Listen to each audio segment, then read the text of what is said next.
I didn't scream when the gavel came down. I didn't cry when the bailiff cuffed my wrists, the cold metal biting into the soft skin I used to moisturize with La Mer. I just looked back at the gallery, straight into the eyes of the man who had promised to love me until death do us part. Julian was crying. Beautiful, silent tears that sparkled under the fluorescent court lights. He looked devastated. He looked like a grieving fiancé watching his partner spiral into criminality. But I saw the twitch. It was tiny, a micro-expression at the corner of his mouth. A suppression of a smile. He had the schematics, he had the millions from the offshore accounts he'd framed me for, and now, he had his freedom. He had successfully erased me. Or so he thought. He forgot one thing about me. He forgot that I was the architect. He was just the salesman. He knew how to sell the dream, but I was the one who knew where the load-bearing walls were. And more importantly, I knew exactly how to make a structure collapse without ever using a stick of dynamite. The open loop. Prison changes your perception of time. It stretches and compresses. To survive, I read. I devoured everything from structural engineering journals to obscure psychology textbooks. That's where I found it. The weapon that would dismantle Julian's life. The Zeigarnik Effect. It's a psychological phenomenon stating that people remember uncompleted or interrupted tasks better than completed ones. The human brain hates an open loop. It craves closure. If a task is finished, the brain archives it and moves on. But if it's interrupted, it stays active, buzzing in the background, creating cognitive tension. Anxiety. Obsession. Julian was a perfectionist. A man who color-coded his closet and couldn't sleep if a picture frame was a millimeter askew. He needed things finished. He needed things perfect. That was his crack. And I was going to be the wedge. When I was released 5 years later, I didn't go to the police. I didn't hire a lawyer. I had $0 to my name and a felony record. But I had my old biometric passcodes, which Julian, in his arrogance, had never fully scrubbed from the private server of our old firm, Vanguard Arch. He thought I was too broken to be a threat. I rented a basement apartment in Queens, bought a burner laptop, and began the work. I wasn't going to kill him. That was too easy. I was going to leave his life unfinished. Phase 1. The glitch. It started small. Julian was launching The Spire, next month, a 70-story testament to his ego in downtown Manhattan. It was my design, originally, but he'd warped it, stripped it of its elegance to cut costs.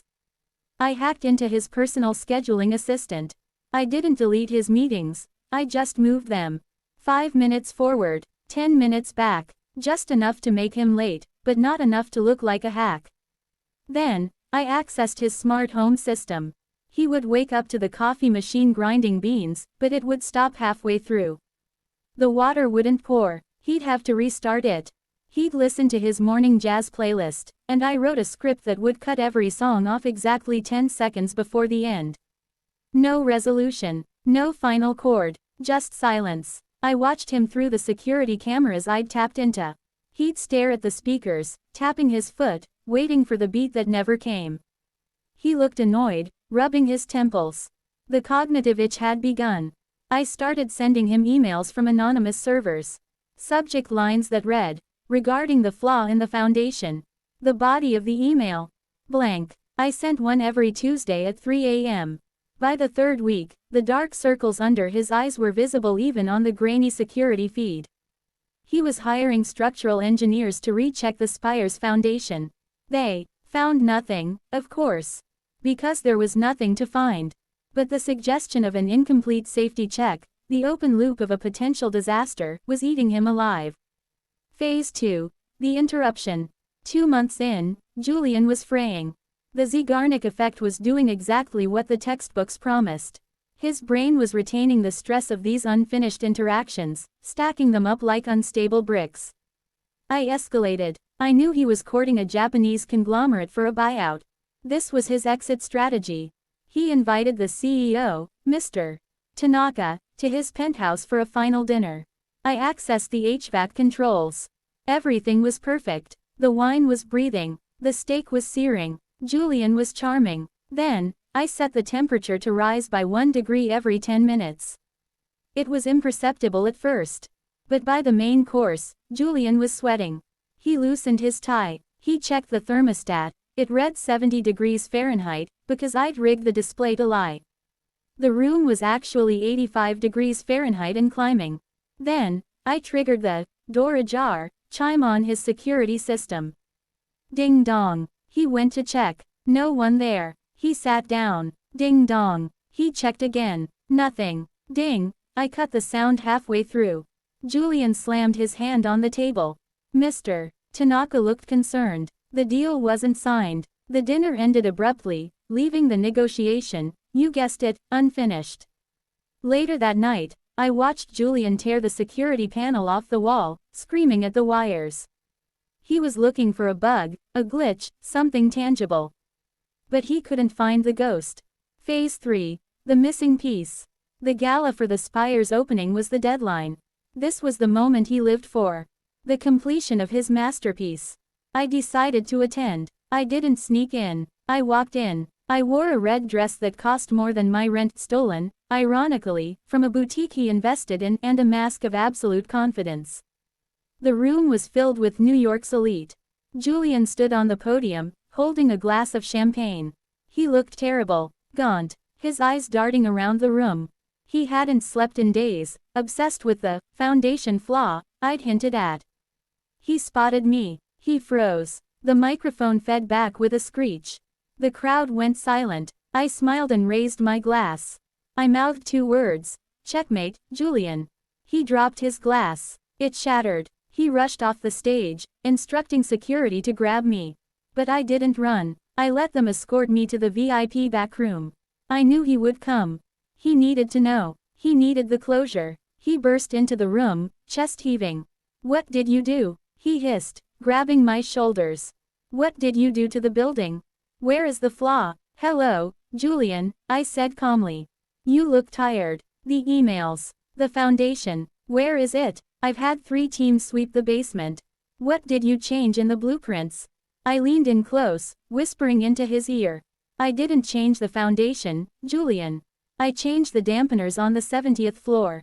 The counterweights. You know, the ones that stop the building from swaying in the wind.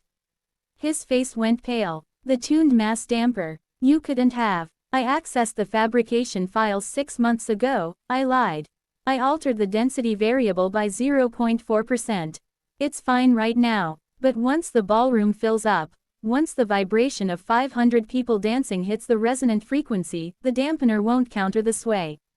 It will amplify it. It was a bluff. A total, complete fabrication. I hadn't touched the dampeners. But the Zeigarnik effect doesn't require truth. It requires doubt. It requires a task that the brain desperately needs to solve. You're lying, he breathed. Are you sure? I asked. Can you mathematically prove I'm lying in the next 10 minutes? Or are you going to wait for the wind to pick up? I checked my watch. The band starts. Playing in 5 minutes, Julian. The Blue Danube. Lots of synchronized movement. He looked at me with pure horror. He was the architect. He knew the math. He knew that if I was telling the truth, the top of the building could snap off like a twig. But he couldn't verify it without tearing the walls apart. The tension of the unknown snapped his mind. He ran. He burst out into the ballroom, screaming. Stop. Everyone get out. Stop the music. It's going to fall. It's going to fall. He tackled a waiter. He overturned tables. He looked like a raving lunatic. The investors, the press, the city officials, they all watched as Julian Blair, the genius of the skyline, had a psychotic break in the middle of his crowning achievement. Security tackled him. He was screaming about coefficients and mass dampeners as they dragged him out. The aftermath. The building was evacuated. It took 3 weeks for forensic engineers to tear apart the penthouse walls to check the dampener. They found nothing. The dampener was perfect. But it didn't matter. The video of Julian screaming that his own building was a death trap went viral instantly. Investors pulled out. The stock price of his firm crashed to zero. No one wants to buy a condo in a skyscraper where the architect himself thinks it's going to collapse. Julian was committed to a psychiatric facility upstate. Diagnosis: acute paranoid schizophrenia induced by extreme stress. I visited him yesterday. He was sitting in the common room, staring at a jigsaw puzzle on the table. It was a picture of the New York skyline. He had finished all of it, except for one piece. The piece where the spire should have been. He was holding the final cardboard piece in his hand, his thumb rubbing over it until the image was worn away. He looked up at me, his eyes hollow. I checked the dampener again, he whispered. I missed something. I know I missed something. Cameron, tell me where the flaw is. Please. I just need to fix it. I just need to finish it. I looked at the man who stole 5 years of my life. There is no flaw, Julian, I said softly. He shook his head violently. No, that doesn't make sense. You wouldn't have said it if it wasn't there. It's there. It's waiting. It's unfinished. I stood up to leave. Cameron, he screamed, clutching the puzzle piece. Tell me. Finish it. Please, just finish it. I walked to the door and looked back. No, I said, and I walked out, leaving the door slightly ajar. Would you like me to analyze the specific psychological triggers used in this story, or generate another thriller scenario based on a different psychological concept?